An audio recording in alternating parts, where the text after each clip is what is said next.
Now here in 11.3, we are going to add to our knowledge about sequences. So just to review quick, in the first two lessons, we talked about the arithmetic sequences. And remember, those were sequences where we were adding or subtracting a common term. Now, we're going to switch over to geometric sequences, which is really, we are going to be multiplying or dividing. So one of the things that was unique with an arithmetic sequence was it had a constant rate of growth. So when we looked at those discrete graphs, they went up by the exact same amount, that common term, every single time. When you take a quick look between these points, you can see we are not growing, or in this case, decaying, at the same rate every time. It actually is forming a curve. So if we think about it, this point right here is at 0, 3. This point is at 1.8. This point is at 2, 1. This point is at 3.7. Well, if you compare these y values, you can see we're not decreasing by the same amount. It's actually, our decrease is getting less and less. So we don't have a constant rate of growth or decay. This example is talking about dropping a ball. When you drop a ball, each rebound is less. That's a geometric sequence. So what does that look like mathematically?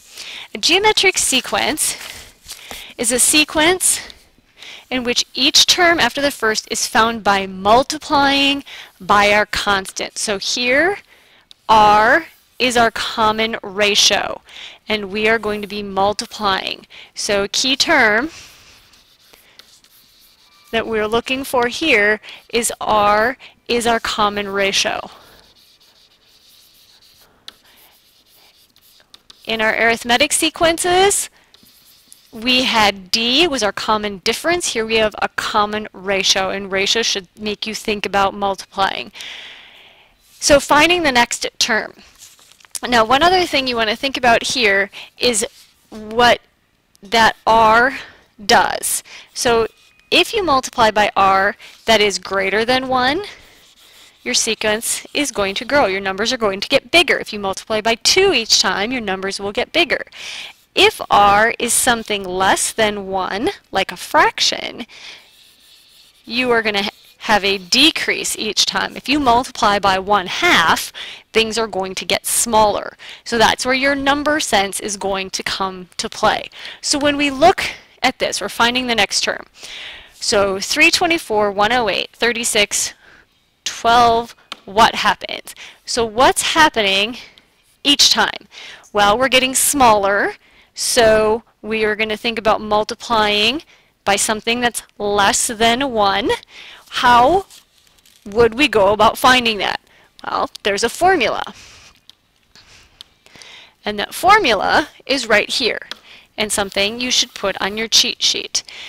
It says to take a of n, which is any term you want, and you're going to divide it by the previous term, the one before it, a of n minus 1. So for example, if I picked, this is a of 3, if I picked a of 3, then I'd be dividing by a of 3 minus 1. And so I would divide a of 3 by a of 2. So in this case, I would divide 36 by 108. It's going to be the same ratio as if I take 108 and divide it by the term before it, which is 324. Or if I take 12 and divide it by the one that comes before, they all reduce to 1/3. And so r is 1/3. So each one of these common ratios is 1/3. 324 times 1/3 is 108. 108 times 1/3 is 36. 36 times 1/3 is 12. 12 times 1/3 is 4. And so 4 is the next number in the sequence.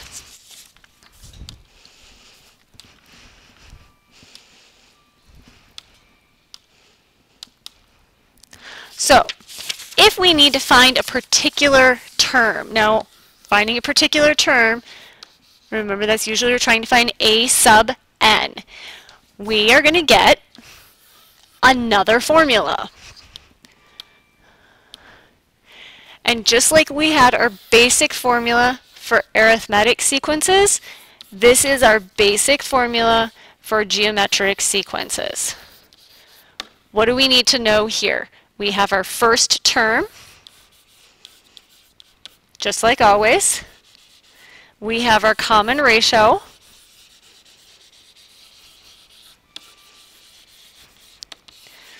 We have an exponent on our common ratio of n minus 1, and remember that n belongs there, and n is the number of terms that we're dealing with in that particular sequence. So, find the sixth term of a sequence where this is the first term.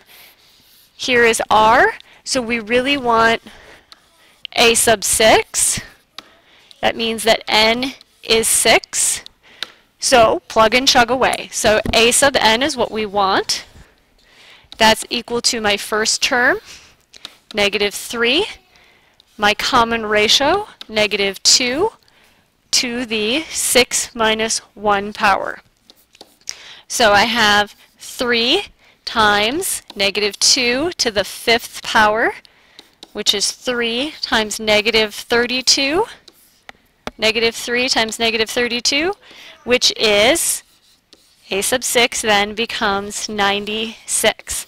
So the sixth term in that sequence that starts with -3, that has a common ratio of -2, becomes 96.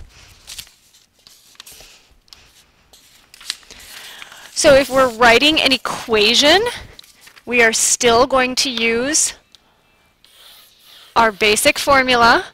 We're going to fill in what we know. Now remember, with the common equation bit,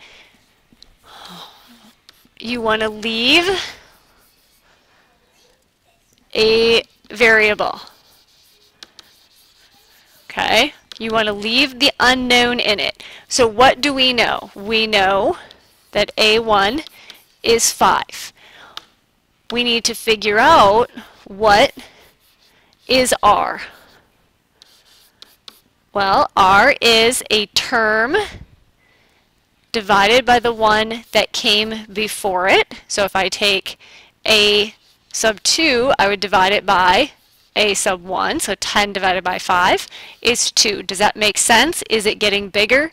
Yes, my R should be a whole number.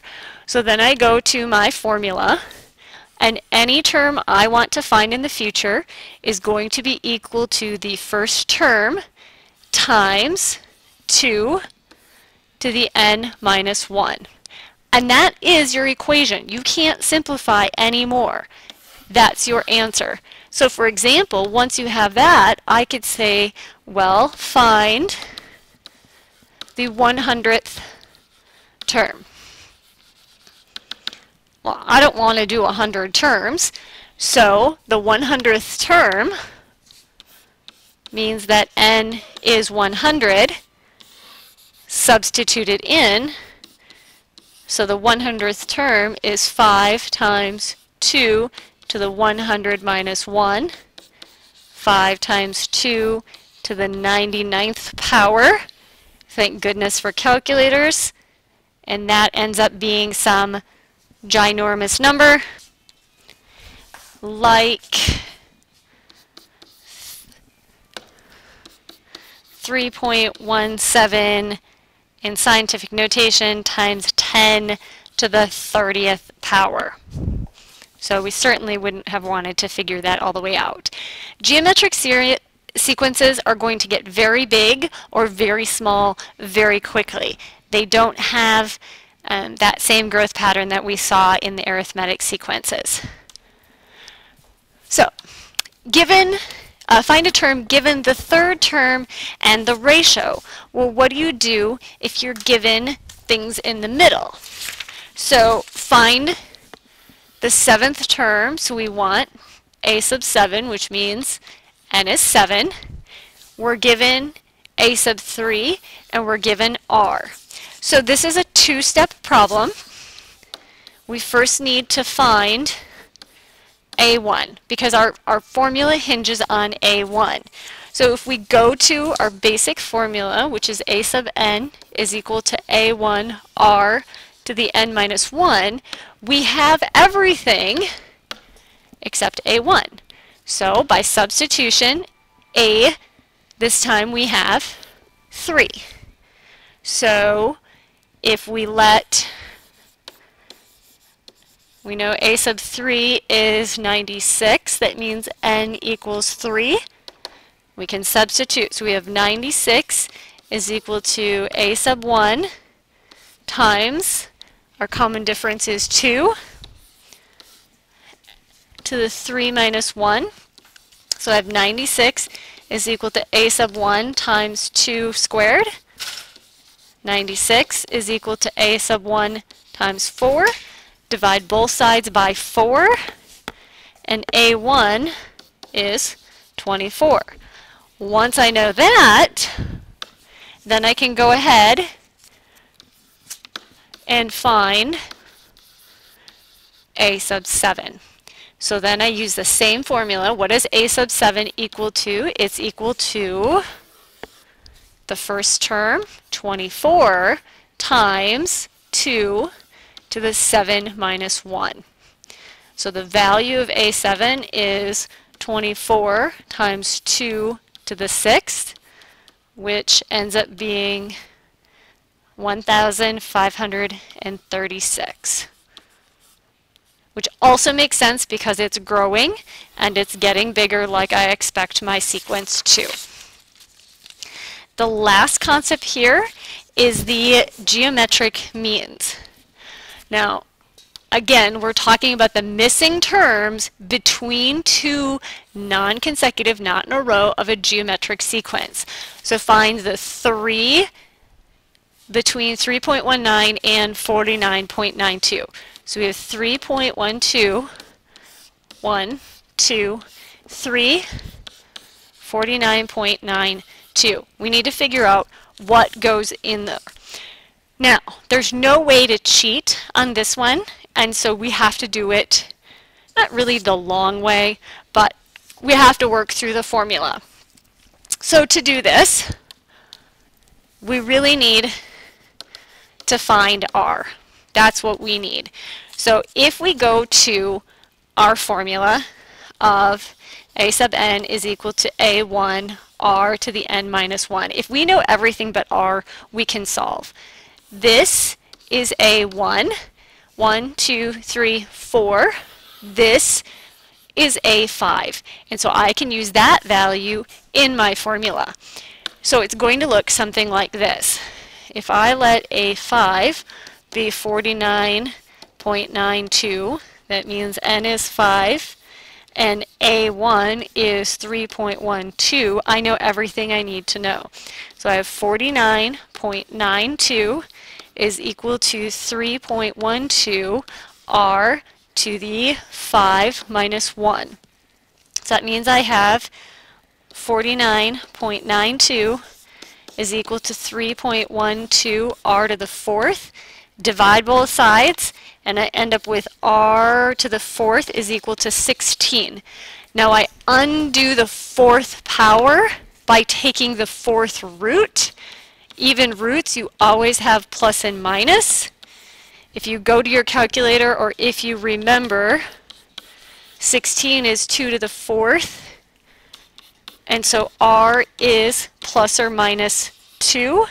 Then we have to go, we really have two answers, and you have to go and do two separate sequences, one where you let r be 2, and one where you let r be negative 2, and you come up with your two sets of values of basically plus or minus 6.24 positive 12.48 and plus and minus 24.96.